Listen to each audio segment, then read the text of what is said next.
Welcome to this lecture series in complex numbers. In this lecture, we'll look at the notion of the nth root or an nth root of a complex number. And let us recall a basic thing that we need.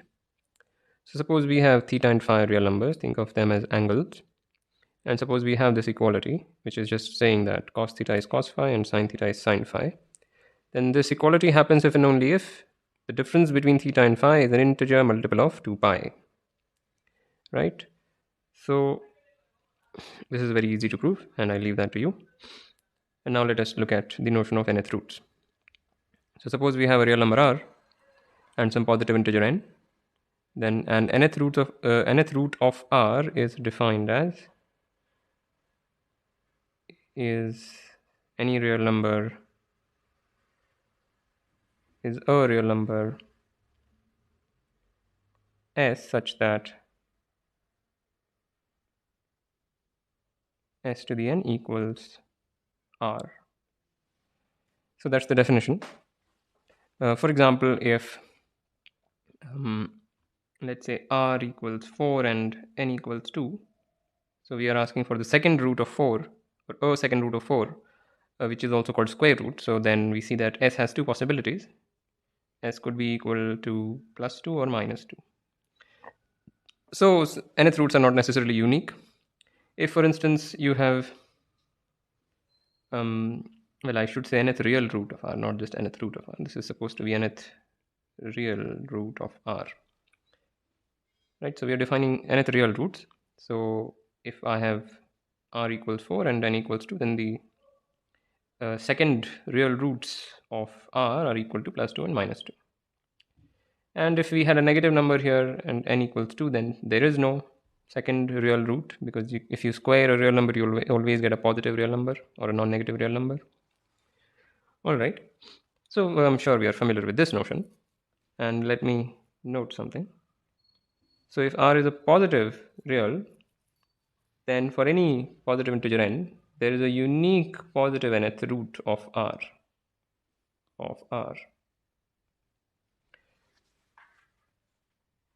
Right? Every positive real number has a unique positive nth root, no matter what n is.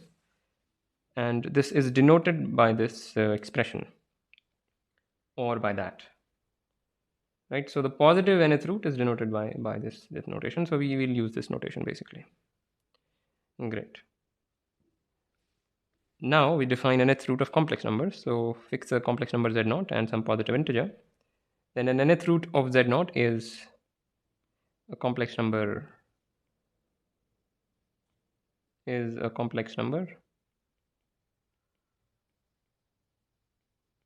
z such that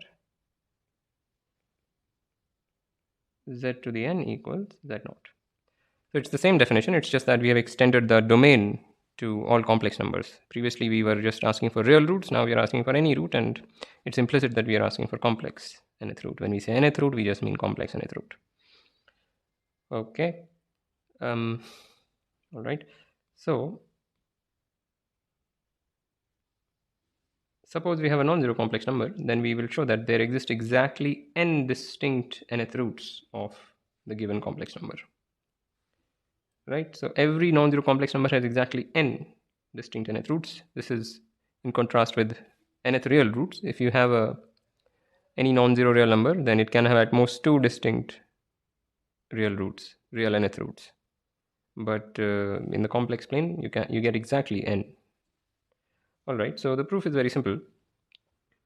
Let z0 equal r cos theta plus I sin theta, where what is r? R is the modulus of z0. Basically, it's a positive real, and theta is the argument. I mean, it's not necessary that it is the principal argument, but let me just put it that way. It doesn't matter. So we have z0 equal to that expression. We are using the trigonometric form. And now, note that, or rather for each k, define for each integer k. So this denotes the set of all the integers, and when we say for each k belongs to that, we just mean for each integer k, define z sub k as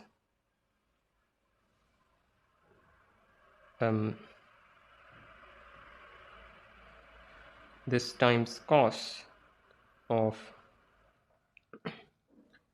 2 pi k by n plus theta by n plus iota sine 2 pi k by n plus theta by n. So we've defined some complex number zk for each k, and it is easy to note that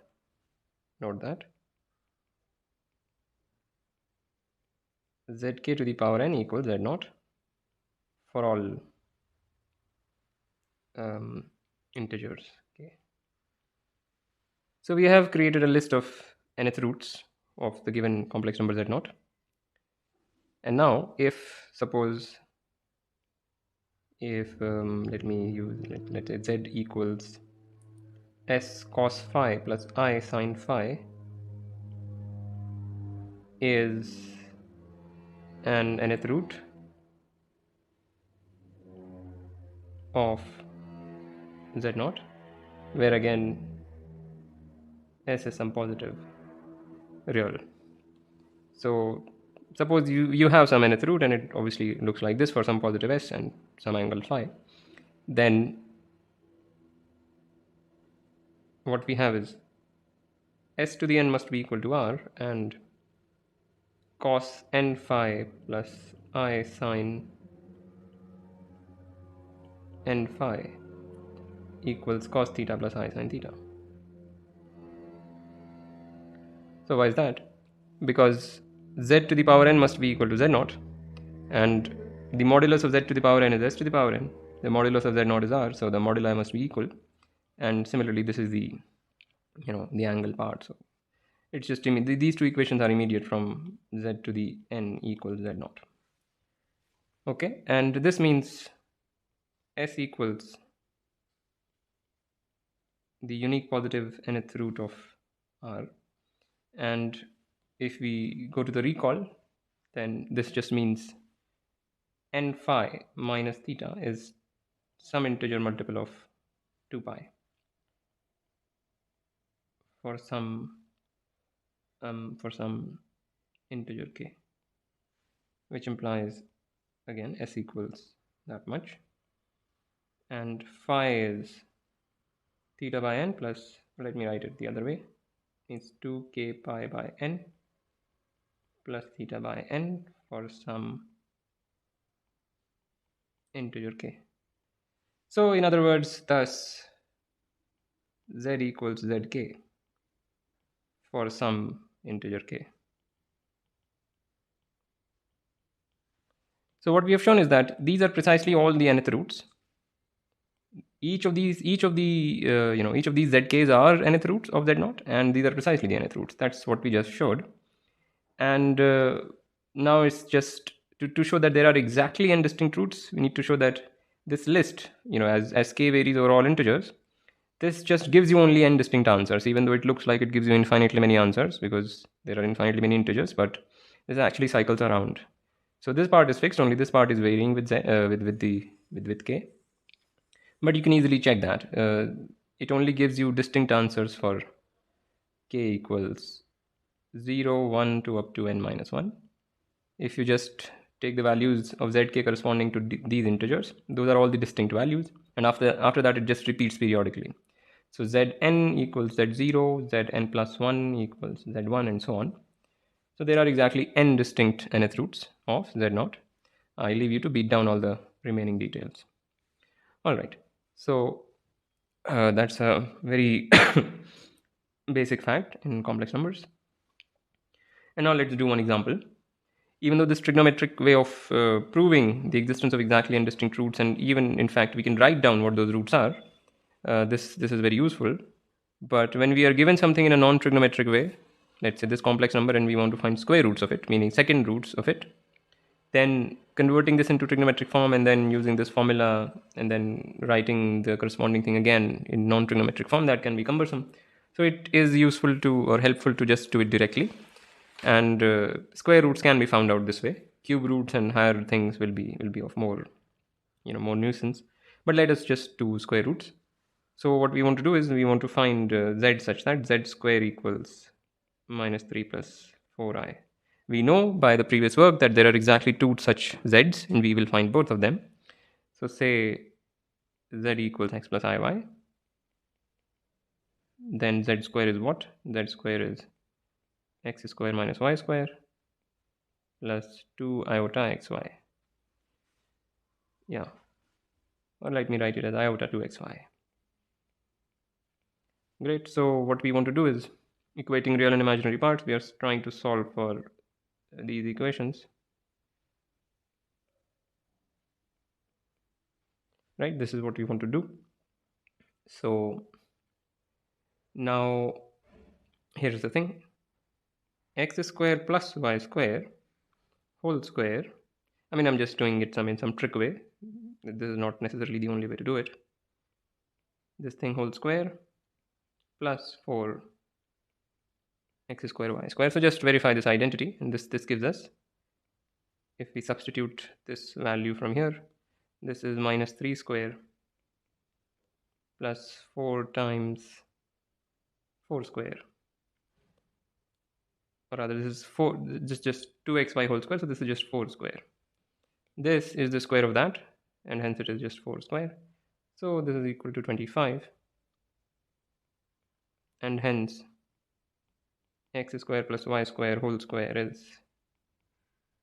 must be 25, which implies x square plus y square equals 5, because it cannot be minus 5. X square plus y square is a positive or a non-negative real number simply because x and y are real numbers. Okay, now we have this equation and we have that equation. So if we add both of them, we get 2x square equals 2, because this cancels off, and 5 minus 3 is 2. So we get x square is 1, and y square similarly we get 4, because if x square is 1 and we have this equation, it automatically gives y square equals 4. So okay, we'll get there later. So x square is 1 gives us x equals plus minus 1, x equals plus minus 1, and now we'll just use that equation. So if x equals 1, then y better be equal to 2, and if x equals minus 1, then y is minus 2. So the only two possible answers are 1 plus 2 iota and minus 1 plus 2 iota. These are the only candidates for the square roots of that guy, and since we know there are exactly 2 square roots, these have to be the square roots. One can even check, if you just square both of them, you'll get that they are equal to that much. So yeah, I mean, this is just we didn't need any discussion really to solve this particular example, but anyway, it's good to calculate something. And with that, I want to end this lecture. As usual, like, comment, share, subscribe. I also have Patreon. The link is in the description below. Thank you for listening, and I'll see you next time.